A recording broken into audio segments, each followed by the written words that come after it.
그동안은 이제 부동산 경기가 조금 나아지기를 바라고 억지로 참고 있었던 면이 좀 강한데, 근데 도저히 안 되겠다. 이게 태형이 이제 시발점이라고 볼 수 있는데, 태형 워크아웃이 옥석을 좀 가려갖고 이런 과정을 통해서 망할 회사는 조금 망하게 내버려 둬야 되거든요. 왜냐하면 망한 회사를 다 구제를 해주면 다음에 또 이런 일이 또 생깁니다. 투자가 위험하든 말든 무조건 왜냐면 잘 되면 대박이고 안 되면 정부가 갚아줄 거야. 이러면은 정말 모럴 해저드가 생기는 거거든요. 그러니까 망해야 될 회사들은 일부 망하게 하고, 이게 너무 막 커져가지고 아무도 서로 돈을 안 빌려주고 그래서 사업 다 올스탑하고 다 거리로 나가고 이러면은 큰일이거든요. 그러면 이제 경제 전체가 망가질 수 있으니까 그런 부분들을 이제 정부가 들어가서 이 구조조정을 해주는 그런 역할이 이제 시작이 됐다고 봐요. 안녕하세요. 저는 새롭게 경제사회TV 알기 쉽게 물어보자의 진행을 맡게 된 박정민 변호사입니다. 앞으로 경제와 외교안보 분야별로 매달 한 번씩 지난 한 달 동안 뉴스를 뜨겁게 달군 이슈들에 대해 전문가님들을 모셔서 이해하기 쉽게 여쭤보는 시간을 가지려 합니다. 오늘은 인터넷 기사를 통해 경제에 관한 이슈를 다뤄보려고 하는데요. 오늘 모신 경제 분야 전문가님들은 이미 경제사회TV 경제 이야기로 많이 친숙하신 권남훈 원장님과 민세진 교수님을 함께 모셨습니다. 안녕하세요. 네. 이제 우선 첫 번째 기사부터 보겠습니다. 제목이 56조 작년 역대 최대 세수 펑크, 주번 법인세 43% 빠졌다인데요.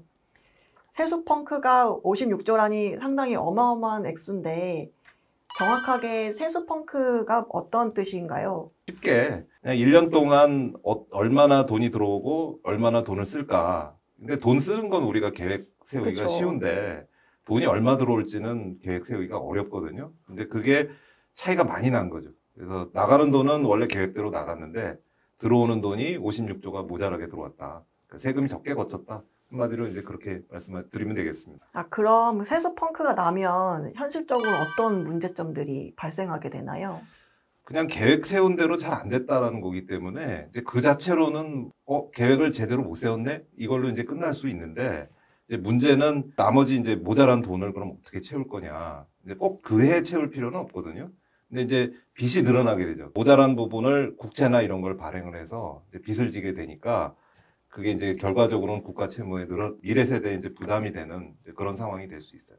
네, 그럼 작년에는 왜 56조 규모의 세수 펑크가 난 건가요? 작년이 좀 특별한 상황이긴 했는데, 이게 이제 어디서 펑크가 났는지를 보시면은 법인세가 제일 많이 이제 펑크가 났거든요. 이제 그 법인세는 뭐에서 오는 거냐면 기업이 장사를 잘해서 이윤을 많이 얻으면 그거를 통해서 이제 세금을 내는 건데, 그만큼 이윤이 확 줄었다는 얘기가 되겠습니다. 그게 이제 거의 40몇 %를 차지하니까 그 모자란 부분의 절반 가까이를 설명을 하는 거고요.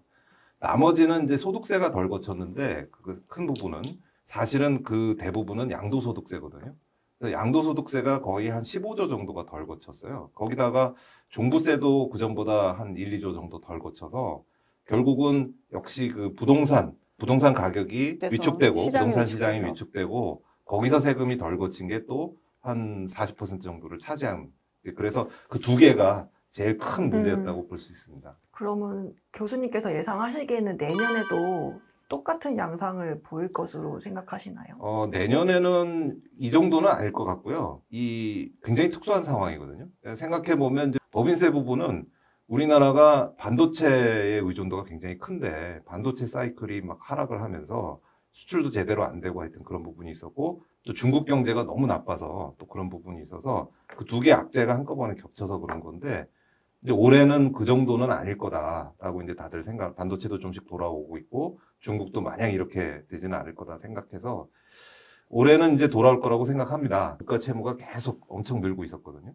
근데 그거는 지출은 우리가 계획대로 쓸 수 있는데, 이게 들어오는 거는 우리가 계획대로 하기 어렵지만 그 지출 계획이 지금 너무 방만한 상황이라서 이미 그거는 지난 정부에서부터 계속 그렇게 이어졌던 거라서 그 세금이 들어올 때 이런 부분을 잘 관리를 안 하면 국가 채무가 많이 늘어날 수 있다. 이런 걱정은 좀 해야 되는 거죠. 두 번째 기사입니다. 제목이 국가 채무 1110조 육박, 감세 정책에 올해도 세수 결손 우려. 라는 제목인데요. 정부의 올해 주요 감세 추진안을 보면 이런 정책들이 혹시 포퓰리즘 우려가 되는데요. 현실적으로 실현이 가능한 정책들로 보이시나요? 지금 현실적으로 돈은 계속 점점점 많이 나가는데 돈을 또 적게 걷어들이겠다라는 계획을 발표를 하니까 이게 괜찮을까라는 걱정이 사실 되는 네. 거는 맞죠. 여기 지금 이제 전체적으로 구조를 보면 물론 되게 막 이게 기니까 뭘 어떻게 한다는 거야 그렇지만 이렇게 큰 두 덩어리를 뽑아 본다고 하면 부동산 관련된 거 하나, 그 다음에 이제 주식시장 관련된 거 하나, 그러니까 비중이나 어떤 중요성으로 보면 그렇게 볼 수 있거든요. 근데 지금 이제 부동산 관련해서는 사실 전 정권에서 이 부동산 관련 세제가 굉장히 많이 왜곡된 게 있었고, 그래서 사실 되게 오버돼서 세금이 거친 부분도 컸잖아요. 그래서 그거를 좀 정상화하게 돌린다라고 하는 부분도 있고, 주식시장 관련해서 되게 뜨거운 이슈가 금융투자소득세 폐지 추진 부분이죠. 지금 금융투자 소득세라는 부분이 새롭게 세금을 거치는 항목으로 보이는데 기존에 이제 금융투자 소득이라고 볼 수 있는 뭐 주식, 채권, 파생 상품을 얻은 수익에 대해서 세금을 매기는 제도 자체가 아예 없었던 건가요? 그러니까 그게 이제 굉장히 규모가 큰 투자자들 같은 경우에는 이런저런 방법들로서 세금을 내는 것들이 있었어요. 종합소득세 차원에서. 그래서 그렇기는 했는데 이거는 조금 더 대중적으로 세금을 걷는 방향으로 진행이 되고 있었거든요. 그러니까 아주 큰 투자자, 뭐 대주주 이런 사람들 아니어도 주식에서 돈을 벌게 되면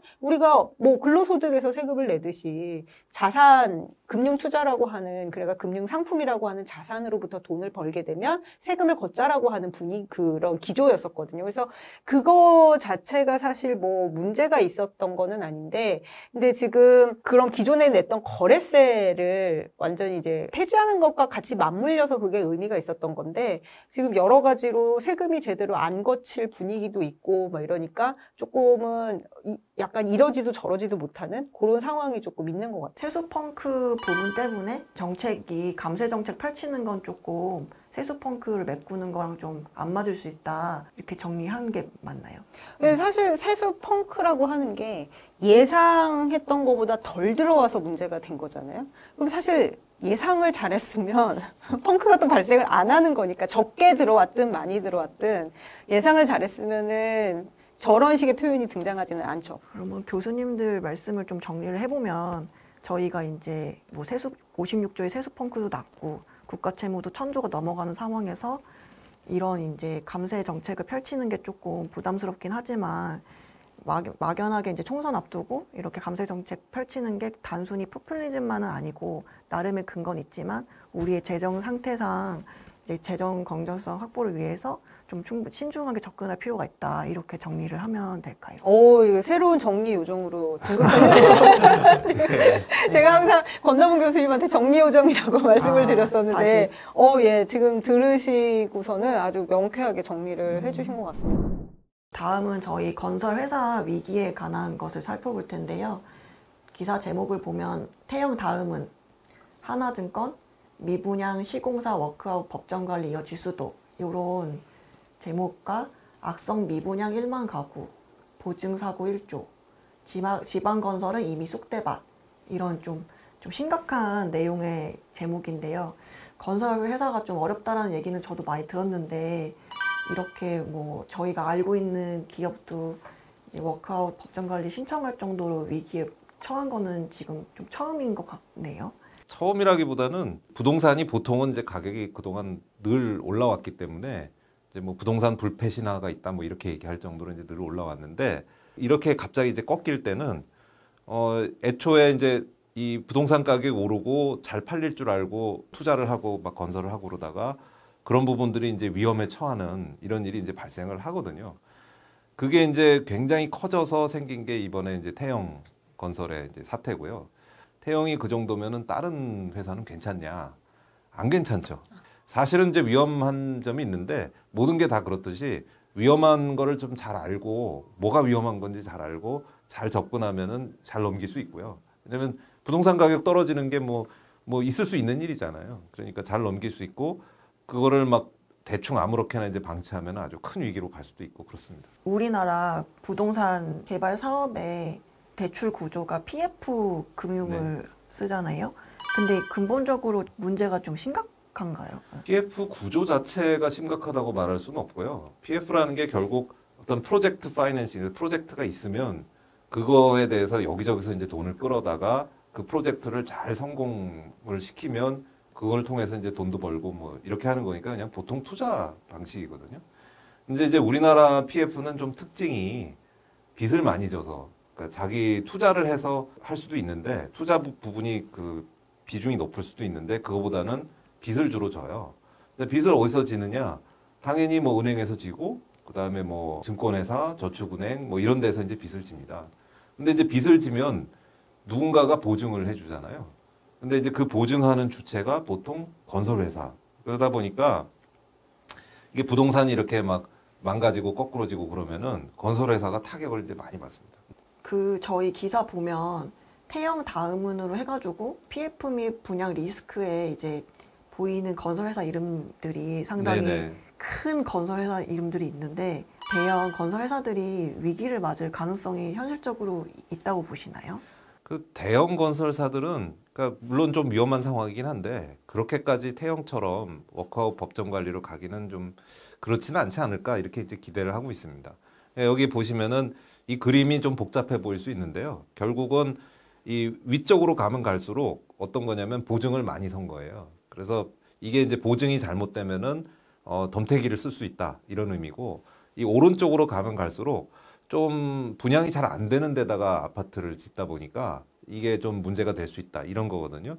그래서 예를 들면 이 오른쪽 끝에 신세계건설이 있는데 신세계건설이 대구에다가 아파트를 많이 졌어요. 근데 대구가 미분양이 되게 많이 나거든요. 그러니까 아니 이게 이렇게 되면은 분양을 제대로 못해서 돈이 제대로 회수가 안 되는 거 아니냐 이런 거고 이 태형 같은 경우에 이제 꼭대기에 있는데 그 보증을 많이 서준 거죠 한마디로 그 사업성을 믿고 그런데 이게 이제 잘못될 가능성이 굉장히 크다 보니까 사업으로 이어지지 않고 그러니까 이제 위험이 다가온 거거든요. 근데 여기 보면 뭐 롯데라든지 신세계라든지 이런 데는 회사가 크잖아요. 또 계열사들이 많으니까 사실은 이 위기를 잘 넘어가면 이 보증 문제를 잘 넘어가서 사업화가 잘 되고 또는 미분양되던 게 분양이 되거나 하면은 다시 문제가 없을 수 있거든요.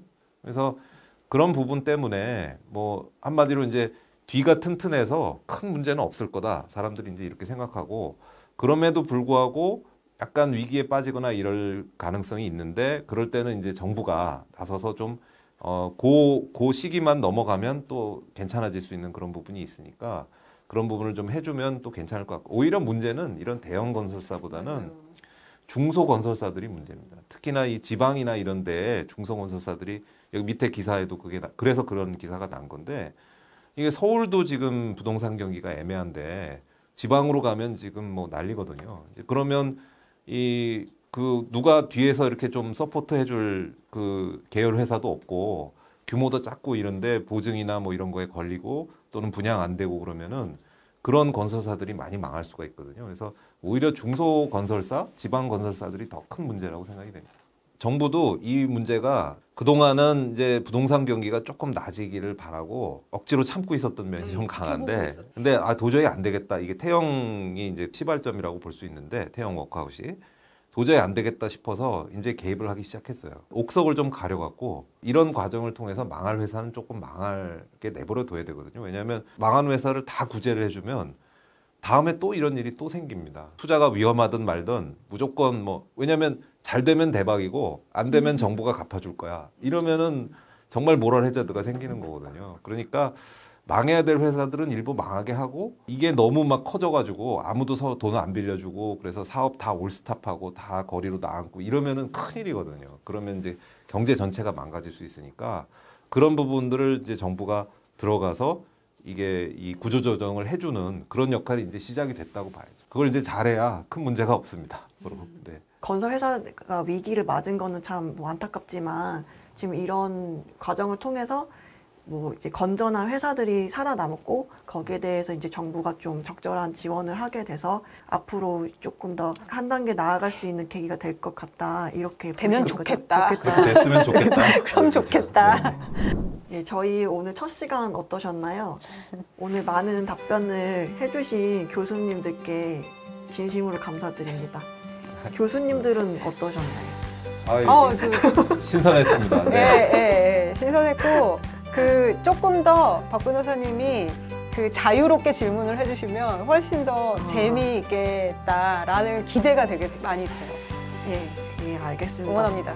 저도 좀 더 자유로운 질문으로 향하도록 하겠습니다. 그러면은 다음 시간에는 외교 분야로 다시 찾아뵙겠습니다. 감사합니다. 감사합니다. 감사합니다.